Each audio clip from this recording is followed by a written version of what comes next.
Thank you, Sarah, just for those kind words, and I want to thank Emmett for everything you do to cast the light of truth into the darkness of disinformation and delegitimation against Israel as a Jewish state. And I'm honored to be an ally in the struggle against anti-Semitism.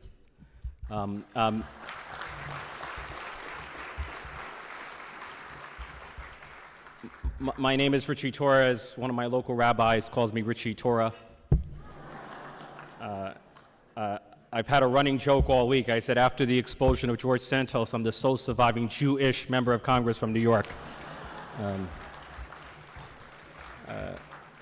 And one day I was at a barbecue. I'm so known for my pro-Israel advocacy among my friends. One day I was at a barbecue. I was about to grab a piece of meat, and a friend of mine said, "You do realize that's pork?" And I said, "You do realize I'm not actually Jewish," but people are often struck by the depth of my passion for Israel as a Jewish state, for the fight against anti-Semitism, and I'm commonly asked, why is a black Latino kid from the South Bronx so outspoken against anti-Semitism? And I'm convinced that people are asking me the wrong question. The right question is not why I have chosen to speak out. The right question is why have others chosen to be silent amid the deadliest day for Jews since the Holocaust?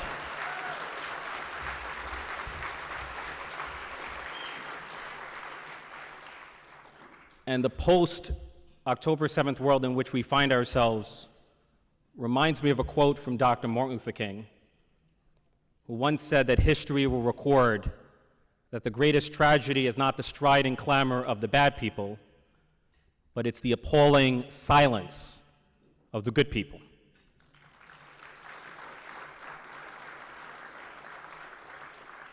And what we have seen from self-proclaimed progressives, from public officials, from college and university presidents and deans, from self-proclaimed women's rights activists, is nothing but appalling silence and indifference and cowardice in the face of barbaric anti-Semitism.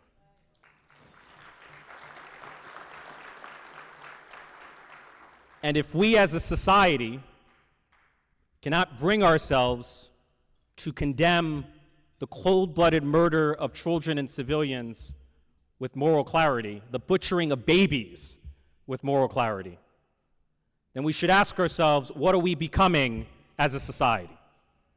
What does that reveal about the depth of anti-Semitism in the American soul? October 7th has been an awakening for the Jewish community, but the time has come for a reckoning in America with the deepening rot of anti-Semitism on social media, in academia, in politics, in every aspect of American life.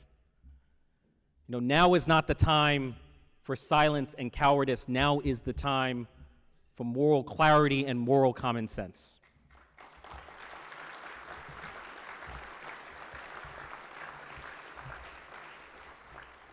America is the greatest country in the world, but not even a country as great as the United States can, that's my theme song, I guess, can survive, not even a country as great as the United States can survive the loss of moral common sense.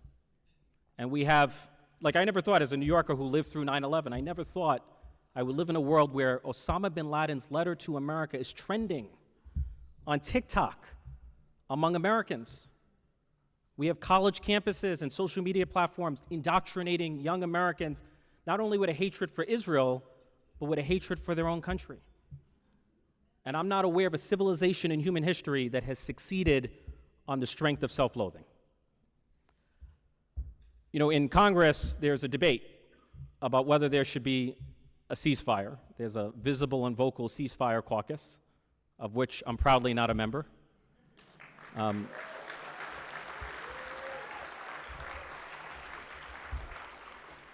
But the truth is that there's no greater supporter of a ceasefire than Hamas. And Hamas supports a ceasefire not because it has any concern for Palestinian life, which it happily uses as a human shield. Hamas supports a ceasefire because a ceasefire would enable Hamas to rearm and regroup and launch an even deadlier terrorist attack than the one we saw on October 7th. And we know this because Hamas has said as much.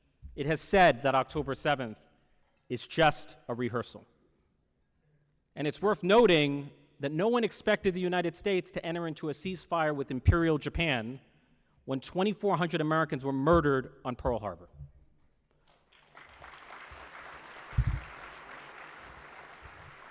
Or no one expected the United States to enter into a ceasefire with Nazi Germany when Adolf Hitler declared war on the United States. And no one expected the United States to enter into a ceasefire with the Taliban and Al-Qaeda when 3,000 Americans were murdered on 9/11. So why should Israel, the world's only Jewish state, be an exception to the rule of self-defense?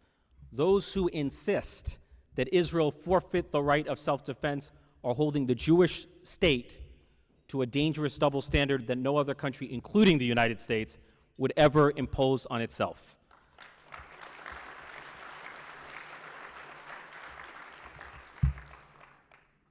I want to say a few words about Iran. As far as I'm concerned, the Islamic Republic of Iran is the root of all evil in the Middle East. Wherever you have a failed state, whether it's Yemen, Lebanon, Iraq, Syria, a place like Gaza, you have the tentacles of Iran. There would be no greater breakthrough for peace in the Middle East than the end of the Islamic Republic of Iran. And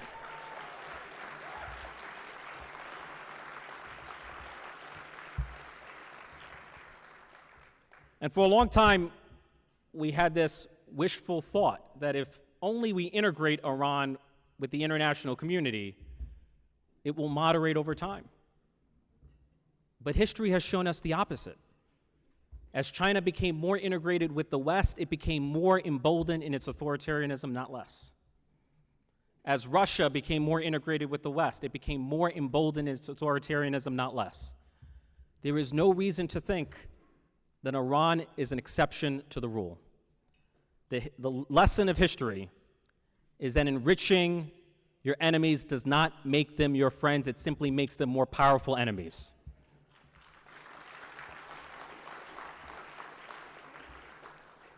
And then I'll end on this note because I know I'm overstaying my welcome. Well, I've never been booed for underspeaking. That's great.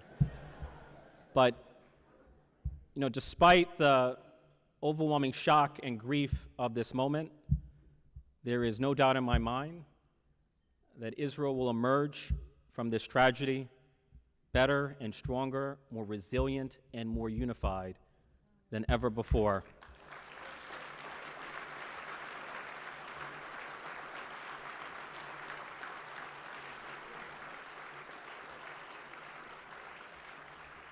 You know, history tells us that resilience is both the DNA and destiny of the Jewish people and the Jewish state. Israel will succeed on the strength of the U.S.-Israel relationship. It will outlive its enemies. It will endure for the next 75 years and beyond. Am Israel Hai. Thank you.